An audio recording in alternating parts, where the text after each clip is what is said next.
আসসালামু আলাইকুম। এটিএন বাংলা সংবাদে সবাইকে স্বাগত জানাচ্ছি। আমি আসাদুজ্জামান। অর্থনীতি বিশ্বের সাথে এখন যোগাযোগের মূল বিষয় বলে মন্তব্য করেছেন প্রধানমন্ত্রী শেখ হাসিনা। দেশের অর্থনীতি এখন যথেষ্ট শক্তিশালী বলেও জানান প্রধানমন্ত্রী। রাজধানীর ওসমানী স্মৃতি মিলনায়তনের জাতীয় রপ্তানি ট্রফি 2021-22 প্রদান অনুষ্ঠানে তিনি এসব কথা বলেন।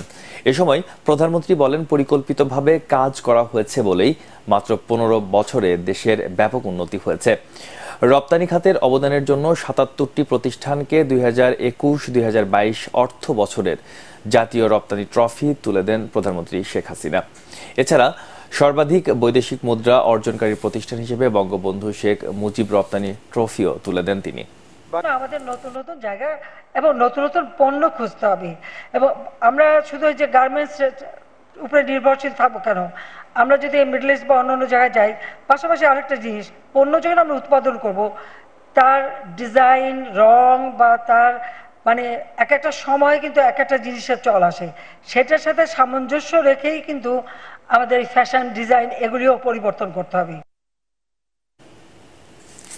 শিক্ষার্থীদের উপর হামলার প্রতিবাদ, মামলা তুলে নেওয়া ও কোটা সংস্কারের দাবিতে গণপদযাত্রা কর্মসূচি পালন করছে আন্দোলনরত শিক্ষার্থীরা। এরই মধ্যে ঢাকা বিশ্ববিদ্যালয়ের পাবলিক লাইব্রেরির সামনে থেকে গণপদযাত্রা শুরু করেছে বৈষম্য বিরোধী ছাত্র আন্দোলন। ঢাকা বিশ্ববিদ্যালয় থেকে বঙ্গভবন অভিমুখে যাত্রা করেছে তারা। ঢাকা বিশ্ববিদ্যালয়ের জগন্নাথ বিশ্ববিদ্যালয়, শেরেবাংলা কৃষি বিশ্ববিদ্যালয়, 7 কলেজ সহ ঢাকার আশেপাশের বিভিন্ন শিক্ষা প্রতিষ্ঠানের শিক্ষার্থীরা কর্মসূচিতে অংশ নিয়েছে। সব গ্রেডে কোটার যৌক্তিক সংস্কারের জন্য রাষ্ট্রপতি বরাবর স্মারকলিপি দেবেন তারা। প্রধানমন্ত্রী শেখ হাসিনাকে রাজনৈতিকভাবে মোকাবেলা করতে ব্যর্থ হয়ে বিএনপি জামাত পুরোপুরি এখন ষড়যন্ত্রে নেমেছে বলে মন্তব্য করেছেন পররাষ্ট্রমন্ত্রী ডক্টর হাসান মাহমুদ। তার দাবি, দলটির আন্দোলন করার ক্ষমতা নেই, তাই এখন কোটা আন্দোলনের মধ্যে ঢুকে পড়েছে। আওয়ামী লীগের 75তম প্রতিষ্ঠাবার্ষিকী উদযাপন উপলক্ষে বগুড়া শহীদ টিটু মিলনায়তনে জেলা আওয়ামী লীগের অনুষ্ঠানে মন্ত্রী এসব কথা বলেন। অনুষ্ঠানে বগুড়া আওয়ামী লীগের প্রবীণ নেতাদের সংবর্ধনা দেয়া হয় এবং জেলা আওয়ামী লীগের সভাপতি সংসদ সদস্য মুজিবুর রহমান মঞ্জুর সভাপতিত্বে অনুষ্ঠানে আরও উপস্থিত ছিলেন আওয়ামী লীগের সাংগঠনিক সম্পাদক SM কামাল হোসেন, জেলা আওয়ামী লীগের সাধারণ সম্পাদক ও সংসদ সদস্য রাকিবুল আহসান রিপু, সংসদ সদস্য শাহাদারা মান্নান সহ স্থানীয় নেতৃবৃন্দ। বয়সের সীমা না মানায় ভিকারুননিসা নূন স্কুলে 169 শিক্ষার্থীর ভর্তি বাতিলের সিদ্ধান্ত বহাল রেখেছে আপিল বিভাগ।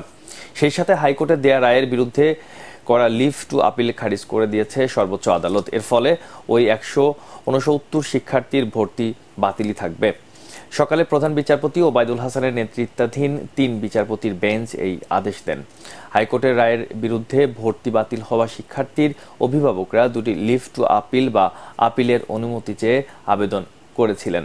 হাইকোর্টের রায় অনুযায়ী 169 শিক্ষার্থীর শূন্য আসনে অপেক্ষমান তালিকা থেকে শিক্ষার্থীর ভর্তিতে স্কুল কর্তৃপক্ষ আইনি কোনো বাধা নেই বলে জানিয়েছেন অ্যাটর্নি জেনারেল।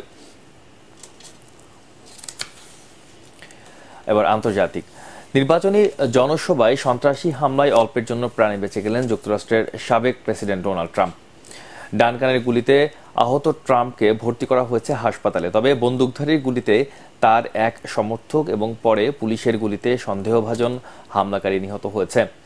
রিপাবলিকান নেতার উপর হামলার ঘটনায় তীব্র নিন্দা জানিয়েছেন প্রেসিডেন্ট জো বাইডেন। অন্যদিকে এই ঘটনায় বাইডেনকে দায়ী করেছেন ট্রাম্প সমর্থকরা। হামলাকারী পেনসিলভানিয়ার বাসিন্দারা 20 বছর বয়সী যুবক বলে জানিয়েছেন মার্কিন তদন্ত সংস্থা FBI।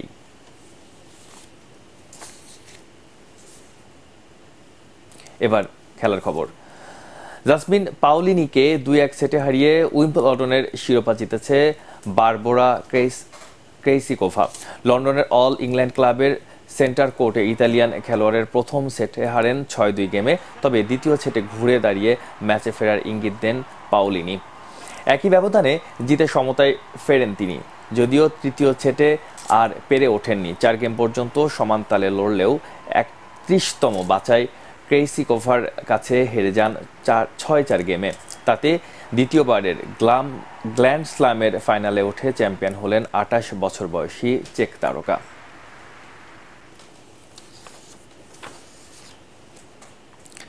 পরবর্তী সংবাদ দেখার আমন্ত্রণ জানিয়ে এখন ক্রমত শেষ করছি। এটিএন বাংলার সংবাদ ইউটিউবে দেখতে ব্রাউজ করুন youtube/ATN Bangla News।